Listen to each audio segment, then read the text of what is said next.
Minecraft fans, it's Collins. It's a creeper world. The better you are at vanilla, the better you are with all the mods. Shina, Minecraft fans, it's Collins, and we're playing with 1.5 stuff. I've got a hopper counter here, and this hopper's hooked up to a comparator, and you can see the signal right here. It will increase slowly, and when it reaches all the way full, it will trigger this over here, which is a T flip-flop, and you should see that happen in a second here. There we go. And it's also hooked up right at one tick to this repeater, which is hooked up and inverts the signal with a torch. So when it empties all the way, this torch will come on, and that also triggers the T flip-flop, and it will cycle again. And we'll see that in just a second here. So this torch will come on in a second. It'll happen. There we go. And this T flip-flop is hooked up. There's a block and a torch. So the block right here is currently off. So this hopper is draining items, and then the torch is on, so this hopper is filling up with items, and then when it flips, the torch is off and this one drains, and then the block is on and this one fills up. It's basic T flip-flop hooked up to the hopper counter.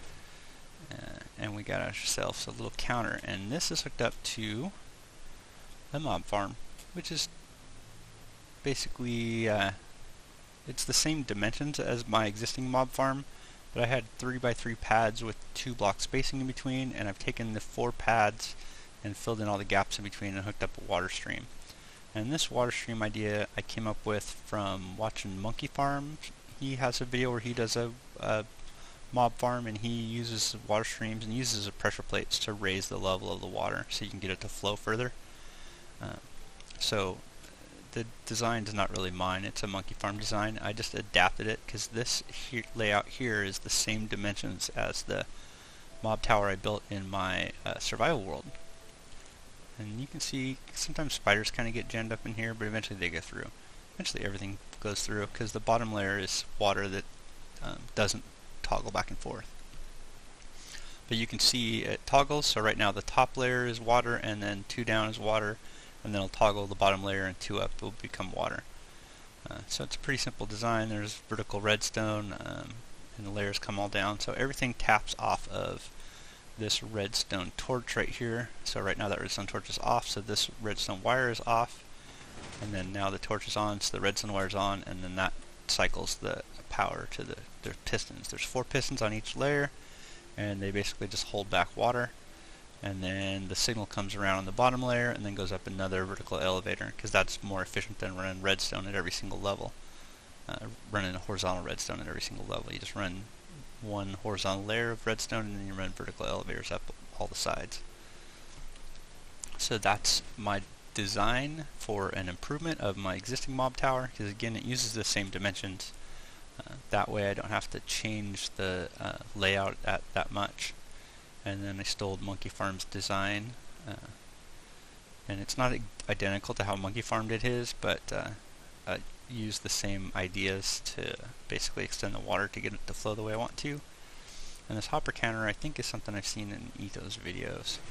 Not this exact one. I basically watched Etho do a hopper counter, decided that was a cool idea, so I figured I'd try to set one up, and I knew I needed to hook it up to a T flip-flop, and so I eventually settled on a design, did a little pair squirreling on it, and got it as compact as possible. So this is pretty compact. It's 1, 2, 3, 4, 5 by 1, 2, 3, 4, 5, 6. So it's 5 by 6. And the output you can pull off anywhere along where this wire is, so either that redstone signal, that block, or where I pulled it off is the torch that the block is attached to. But it's a very compact design, very cool. There's about 60 something, there's 68 items in here, and you can use any item you want. I just threw dirt in there. And then another improvement that I did for my design is my design had a 4x4 opening, a 2x2 opening at the water stream, and then a 4x4 opening because spiders couldn't cling to the 4x4 opening. But then I realized if I put fences in, the spiders can't cling to the fences because the fences are still too far apart. And with a lava blade, it does the same killing but without as much of a drop. So this would allow me to lower this thing and still, so that way I can get more slimes into it, because I can add more pads at lower levels. So there's a few improvements that I've got, and then I also kind of redid the hopper count layout. This is the least amount of hoppers I could use and still not miss any drops. But again, it's AFK because all the items drop into the hoppers and go into the chests, and I don't have to monitor any of that. So there's a possible revision for my mob farm that you saw I built earlier. So I had these 3x3 pads, and then I just fill in the gaps, make it a bigger pad, because I don't have the smaller pads makes it so that more likely mobs will walk off, and they do walk off the lower pads, just not very often. So if I put water streams in, then I can basically spend, one pad will be water, one pad will be off, and then mobs will spawn on the off pad, and then it'll switch, and mobs will get flushed off the off pad, and then the other one, the water will shut off and allow for new mobs to spawn, and it just switch back and forth and cycle. And the hopper counter is really good because it's kind of low lag and stuff. So I can do that in this design. Let's see. This layer I shut off. So you can see there's trapdoors down here. I don't know if you can see that very well. So I had a layer with trapdoors on the edges of the pads, and mobs aren't fooled by the trapdoors. This layer I had activated with signs around the pads, and I came in here and lit it all up, and then filled it all in so there's no light leaking to the layer below. But this had signs around it, and mobs aren't tricked by the signs or the trapdoors anymore. They fixed that part of the mob AI in 1.45, 1.47, whatever. So now mobs aren't tricked by the signs or anything. They still push each other off my little pads, but it doesn't happen as often. So if I get a water flushing system in, I'll get more mobs. And you can see I kind of mocked out what this would look like with the pressure plates and the signs. This is actually all set up. I just haven't put the pistons and water streams and elevators and stuff in. The redstone elevators. But this will be a change for my mob system to allow for more mobs to spawn. And again, like we saw before, they all go into hoppers down below, so it's an AFK stream using the 1.5 stuff. And then this water channel can stay the same because the dimensions stay the same. But I can lower the water channel, and I can lower the bottom level of the pad, and that will give me more layers below Y40, more layers and slime chunks. Hopefully I'll get some slimes to spawn. I'll only get the medium and small ones, I think, because it's only too high. But that keeps Enderman out. Because Enderman on a water design system, the Enderman will hit the water and then they teleport out. So then I'll have like random Endermen all over the place because they'll be spawning in the dark room and then teleporting into here and stuff. And then I went ahead and redesigned this, so I finished knocking that wall out, finished knocking this wall out, and then I kind of knocked this one out. Got this one set back the way I want to, got everything flush in there. Then I've been throwing the random mossy and cracked in here to make it not look so sterile. And I still got to work on it down here, but we got it pretty much set up. Let's take a look down here really quick. So you saw my other design, I had more hoppers. I do get drops get stuck in the corners here, so I'll have to put those back in, even if I put like fences or something, or glass panes around this, because fences and glass panes are half a block wide. So right now this is 4x4, so spiders can't cling to it, but if I have fences like here and there, it's still too wide for spiders to cling, so they still take full fall damage. But I can change that up, and we'll do that soon, and I can mine all that stuff when I get fortune picks. And I did some more stuff over here, so Monkeyfarm, gotta love his stuff. So I got this derped off temporarily so we can get back here. And this is my Melon Farm. It's Monkeyfarm's Melon Farm. So Monkeyfarm has this design with the automatic Melon Farm, and let's grab a melon or something real quick and show you this in action. It's a jack-o'-lantern. Let's grab a pumpkin. So what happens is there's power, and Monkeyfarm uses redstone torches. I didn't want to block for block copy his, so I use switches in here to power this block, to power the repeater, instead of a redstone torch. That allows me to use less redstone, because as you know I'm saving it all up for my Enderman farm. And then I got a water source block, and that travels 4 blocks away, which means it hydrates this soil, and then there's water source block down here, which hydrates that. And so I got this, which powers this block, powers that repeater. You have to use repeaters over the hoppers. I tried redstone dust, but then that powers the hopper and makes it not flow items. But you saw a pumpkin comes up, then the piston comes down, smashes it, it goes to a hopper, and then it gets transported over into this chest, and it's this metal chest here. That's why you can see there's pumpkins and melons in there, and you just saw it in action, but this is what happens. And the other thing I did to try to improve on Monkeyfarm's design, I tried. It's so hard. That guy's already got a pretty good design. As he had glass panes here, as that the pistons push down, and then he put glowstone on the side. But he used glass panes because you need a transparent block to push down. But glowstone's a transparent block, so I just used the glowstone to push down. And then I had glass to spare, so I just put glass over this stuff. And then, so this stuff is powered up to this repeater. When the pumpkin or melon grows, it powers this repeater, which powers the block and the torch, and the block and the torch, and the piston pushes down. It's a pretty simple design. I'll link to Monkeyfarm's video on that.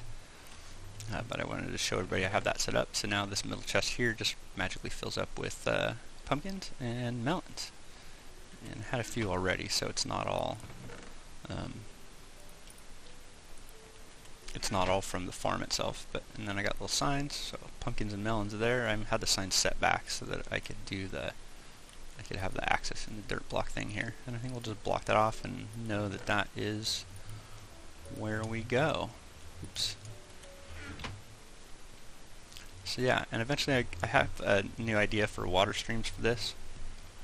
What I'll do is I'll do like a 2 wide or 3 wide path. Actually, I could do a 3 wide path and use this existing one. And then just have alternating water streams that you can climb up on one side, and then the other 2 will be open to the air, but they'll have water at a lower level, so you could drop down. Basically, you can be partway climbed up the water stream and then jump off, and you would drop back down to the lower level. I haven't messed with this one yet because I do still have to knock this wall back, and that's why only some of these are 3 tall and the water streams are not all fixed yet. But I think this thing is actually ready for world download. We'll be able to do that soon. What I'll probably do is do the world download as I'm as I'm rendering this episode. Haven't done anything on this spider farm. It's all shut off still. I've been getting string. I haven't really needed eyes. I have a little stash. I got 40 spider eyes from just random killing stuff in the world. I realize there's a lot more caving I need to do in this area too. I did light up some more caves over this way, up this path somewhere. And over here it actually goes downstairs. So I lit up a bunch of stuff downstairs, and hopefully I haven't seen zombie in a little bit, so hopefully there's no more zombies. Speaking of zombies, here we are at the 2 zombie spawners, and as you saw before in the Nether hub, the Nether Portals are actually pretty close. It's actually too close to the Stronghold, so that if I'm at the Stronghold, these guys still kind of despawn, so they don't stack up too high. You can see most of these guys are holding zombie meat, because the ones that pick up the zombie meat don't despawn, so there's only like 60 in here. But you saw last episode I was doing a bunch of crazy enchants, so I have the splash potions of healing, got one more in there. I've been using a bunch of them, but basically I'll come in here and get a whole bunch of mobs and throw them, and I redesigned this so that my enchanting table's right here.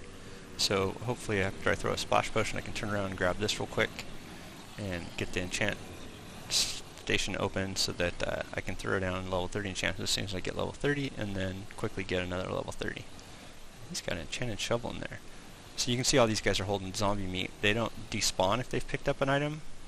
I actually threw a stack of zombie meat in here to try to get some to not despawn when I was playing in the Stronghold. But I redesigned this. I got the sandstone layout. I brought this whole wall forward. Got me a little garbage disposal for extra zombie meat, because I got a ton of zombie meat. These are all junk enchant books. I actually went ahead and enchanted a silk touch pick, so just a really basic one. Breaking and silk touch, because I had those extra books. And there was a zombie pigman. Let's get him. Like I said, zombie pigmen come through my portal. They die. And it's usually an easy way to get gold nuggets, but there's no gold nuggets. And this place is so parkour, I don't even remember how to get out of here. What I might do is do this whole area in sandstone, and then this bottom layer I might do in glass, so you can see it, but the floor will be higher, and then maybe, I don't know, maybe bring the ceiling up and do it in sandstone too. But I kind of like the sandstone look, at least for this place, the smooth sandstone. So let's get a bunch of zombies in here and have some fun. Here we go, got almost 300 zombies in here. So let's go ahead and throw one of these. Got my books on me. So I'm going to throw this, get to my enchanting table, hopefully. Come on.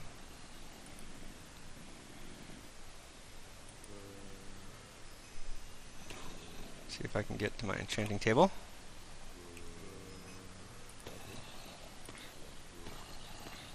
Ah, missed it.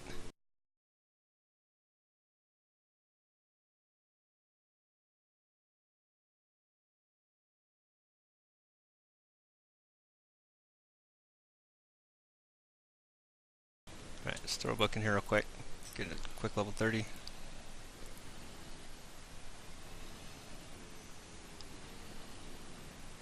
See how many more levels we get.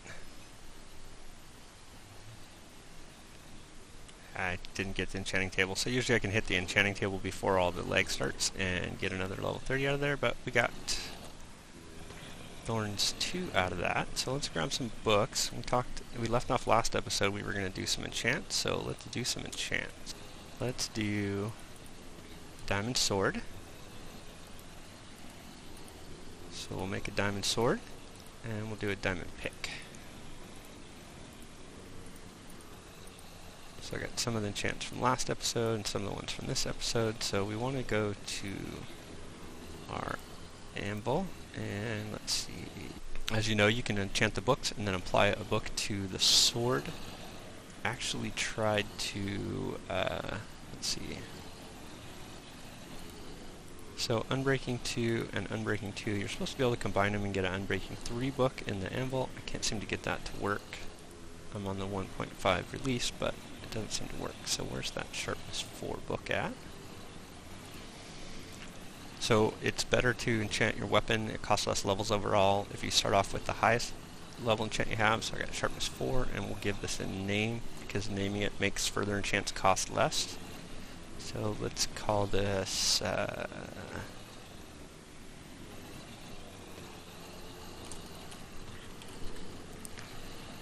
call it Flamberg, so we're going to put flames on it. So we got sharpness 4, Unbreaking 3. Alright, let me get a few more levels and then we'll finish doing these enchants. Here we go, got a few more levels off the zombies and went ahead and just shut them off. So we're going to put Unbreaking 2 on here, and another Unbreaking 2 to get us an Unbreaking 3 sword. And then we'll throw Fire Aspect and Looting on here.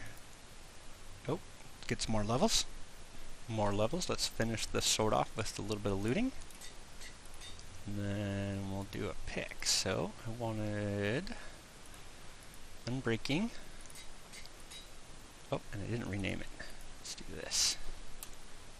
So as you can see, doing enchants this way costs a little bit more levels, but in the end that doesn't cost me a whole lot of diamonds, and I can get levels off the mob grinders. So we're going to name this and put efficiency 3 on there.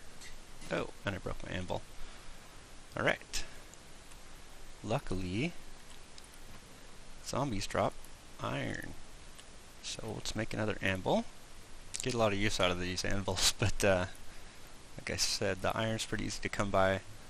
A lot easier than the diamonds, so let's do that. Unbreaking 3, efficiency 3, it's got a name. We'll put Fortune 2 on there, and if I get another Fortune 2 book, I can do Fortune 3. Same with the looting and the fire aspect. I can get fire aspect 2 and looting 3 on the sword. We can add those in later. But you see we got a bunch of enchants, and it's fairly efficient. It uses less diamonds, that's the main point. So we'll save the, we'll use the sword now. And this one I just threw sharpness on because I had a bunch of sharpness books. You can see I have a whole bunch of sharpness 3 books, so I threw 2 sharpness 3 books in there, made it sharpness 4, but now we got this one here with sharpness 4, Unbreaking. So I like Unbreaking on all of my diamond stuff because that way it lasts a lot longer. I get more use out of my diamonds. And I can also repair these when they come up, and because I've renamed them, the repairing is less efficient or less costly. So now we have a whole bunch of cool stuff. Alright, starting to get our diamond collection going. We got diamond boots, diamond sword, diamond pick, fortune 2. I think I'll wait till I get fortune 3 before we do all the redstone, because I want to get as much redstone as possible. Let's see if we can get some fortune 3. So I think we'll do some more mass killing of zombies here. So I'm going to make up another batch of these healing potions.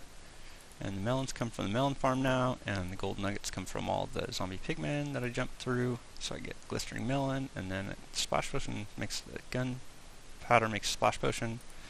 And then the bottles, when I get splash potion, I don't get the bottles back, but I have a bunch of glass because I did a whole lot of terraforming over at the hunting blind. So I have a whole bunch of sand to make glass, and then there's a whole desert over there that goes off in a lot. There's a lot of desert that you can't see from the hunting blind, so I'll probably just tear up all the desert there, get all the sand I need. I can either do it with TNT or I can do it the old-fashioned way. We'll find out. So we'll do this, and we'll get some more mass levels, and we'll see what we got. More mass levels. Already got feather falling. I figured it out. If I can push a zombie pigman through one of the portals, I can kill him in the overworld, and he won't aggro all his friends. If I can hit him.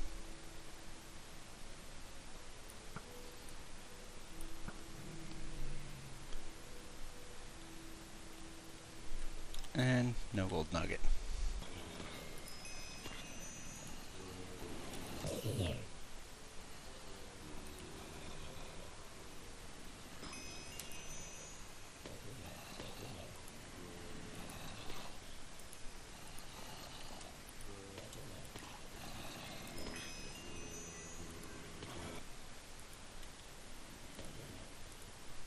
"13 books, level 13 enchant, 1 more for luck. Sharpness, blech. I think I'm mostly enchanted out for today, but this unbreaking shovel dropped, so I'll combine it with mine to repair a little bit and do that. And I did, if you saw, there's another unbreaking book, so I think we will make a hat. So the boots and the hat, I like to do the enchants on those first, because boots you get feather falling, and the hat you can do respiration on.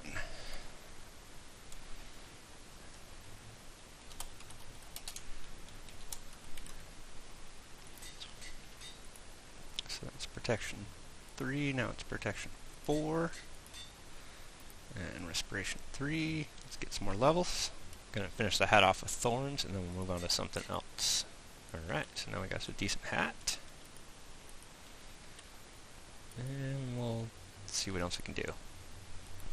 So I was also thinking about building in the end, so I'm trying to figure this out. I was going to do an end farm out of sandstone, but it doesn't really look good with the pistons. Actually, cobblestone would probably look best, but I think we'll do the stone brick, because that'll look pretty good. You won't see the pistons up close, you'll see them from a distance. And then I was looking at the tracks, and I kind of like the stone brick for the track lines, but I think maybe I'll do sandstone just because it'll look lighter in the end. I can't really see what this is going to look like in the end, but we might do a minecart track out in the end using the sandstone. That way I get some use out of it because I have all that sandstone now, and then the stone brick will be easy to make for the farm itself because I have all the stuff from, well, I have enough. Yeah, I have lots of cobblestone. I can just cook it up, make stone bricks, and there's my oh, it's not efficiency, so it's the same speed. Alright, so I know there's more darkness here in the stronghold. Let's do a little bit of exploring and see if we can light some stuff up. Maybe I'll montage some of this or do clips of it. We'll figure it out depending on how long it takes. And we'll see if we can get some more stuff lit up. That'll make our mob farm more efficient.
A lot of caving there. Got a little bit of iron stock back up. Got a little tiny bit of gold. I didn't keep grabbing any of the redstone because I still want to try to get a Fortune 3. I just not feeling the enchants today. And got my little automatic melon farm back there. It's been throwing melons in, and I brought some more the seeds and stuff from upstairs. Got quite a few melons and pumpkins out of that though. It's kind of cool. Just sits there and does its thing. Same with the little mob farm thing. Hopefully it works a little bit better now that I've got caves lit up. Oh, slimes too. Sweet.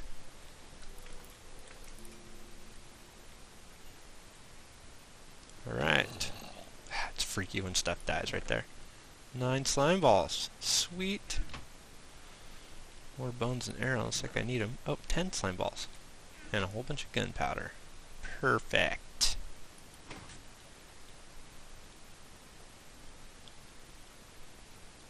Got a whole bunch more coal out of the deal, and a whole bunch of iron. And doing good so far.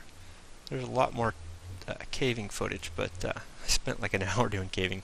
But I think we're going to cut this where it's at now. So thanks everybody for watching. Thanks everybody who likes and subscribes. And I hope you liked the episode. And I'll work on getting this video up and also work on getting a world download up.